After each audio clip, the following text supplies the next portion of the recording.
Merci. À l'invitation d'Aéroports de Paris et de la SNCF, de nombreux décideurs économiques de la région de Lille, Lyon et Paris rejoignent presque simultanément un train spécial TGV ou RER. Destination annoncée, Sydney. Durée du voyage, entre 30 minutes et 2 heures. Par-delà la fiction, deux entreprises de transport traditionnellement concurrentes révèlent aujourd'hui qu'elles peuvent être partenaires et complémentaires. La gare aéroport Charles de Gaulle TGV RER va devenir dans un instant une réalité. Bonjour, bonjour madame.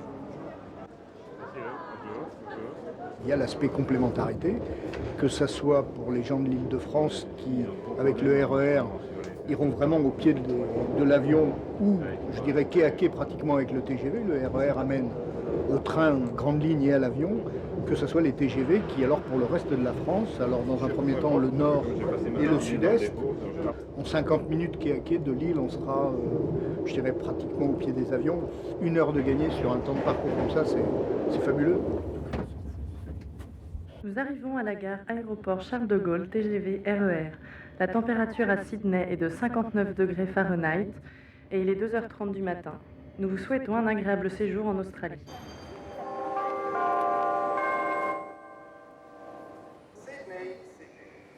Sydney welcomes travellers arriving from Lille, Douai, Arras and Amiens. Bienvenue à Sydney aux voyageurs. Bien aujourd'hui, c'est une fête tout à fait particulière puisque nous accueillons notre clientèle un peu stratégique, qui est la clientèle des hommes d'entreprise, des chefs d'entreprise. Et nous leur démontrons qu'aujourd'hui, l'intermodalité est une réalité. Alors, en termes de contribution, c'est une clientèle importante. Les enjeux financiers sont importants pour l'entreprise. Et puis surtout en termes de, je dirais, d'image. C'est-à-dire que c'est une clientèle qui est leader d'opinion. Ce sont des gens qui disent des choses autour d'eux et ce qu'ils disent a du poids.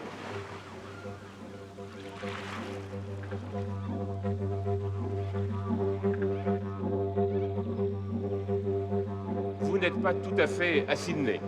Et si nous avons voulu vous entraîner sur cette fiction, nous, la SNCF et nous, Aéroports de Paris, c'est parce que nous avons voulu montrer que cet équipement, ce module d'échange, cette gare d'interconnexion avec l'avion, le TGV et le RER, eh bien, c'était une manière d'entrer dans une ère nouvelle, l'ère du temps maîtrisé, car nous savons que le temps est l'élément essentiel de préoccupation de vous tous.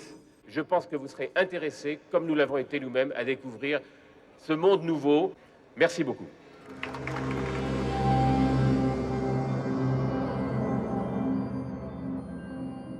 Bienvenue dans le nouveau module d'échange et la gare aéroport Charles de Gaulle TGV RER, fruit de la collaboration entre Aéroports de Paris et la SNCF.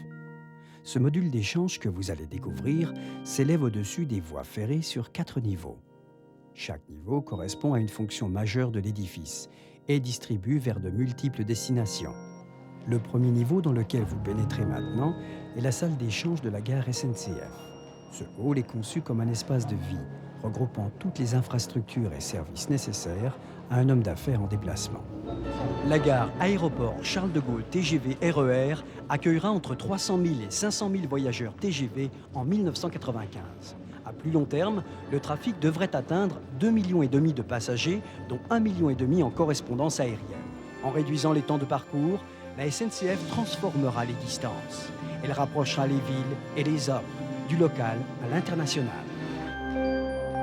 Nous vous proposons à présent d'emprunter les escalators pour vous rendre au niveau mezzanine, d'où vous aurez accès à toutes les aérogares de Roissy-Charles de Gaulle.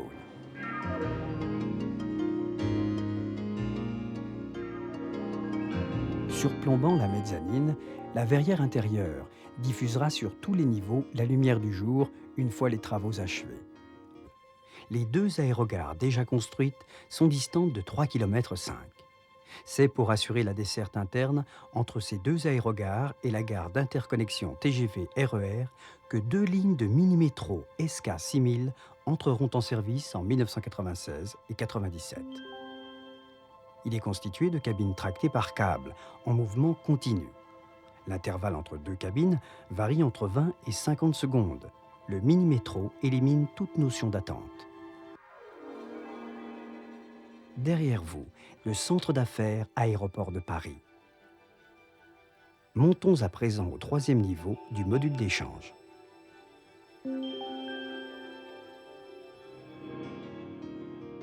Au niveau aérogare que vous découvrez, seront aménagés des restaurants, commerces, drugstores, banques. En regardant par les baies vitrées, vous êtes tout proche des terminaux ouest de l'aérogare 2 avec son balai permanent d'avions.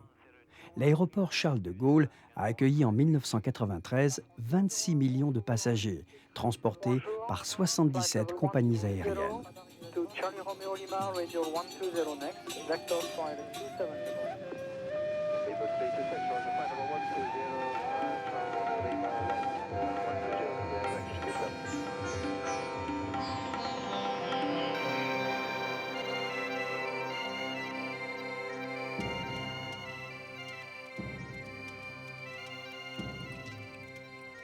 Nous travaillons ensemble, l'aérien et le ferroviaire, pour mettre au point également des systèmes de distribution et des modalités de distribution qui soient communes et qui vous facilitent la tâche pour chacun de vous lorsque vous empruntez successivement les différents modes de transport.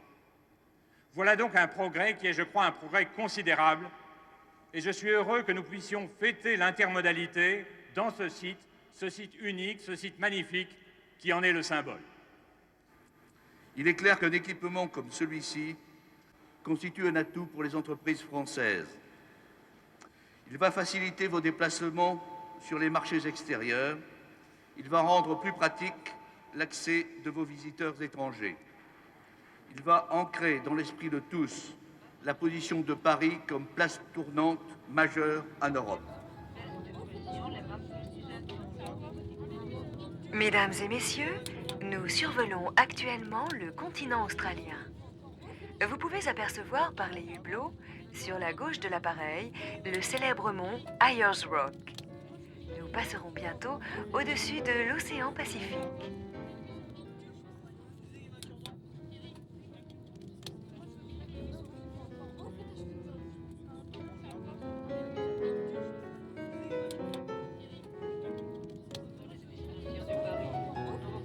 Bien vouloir attacher vos ceintures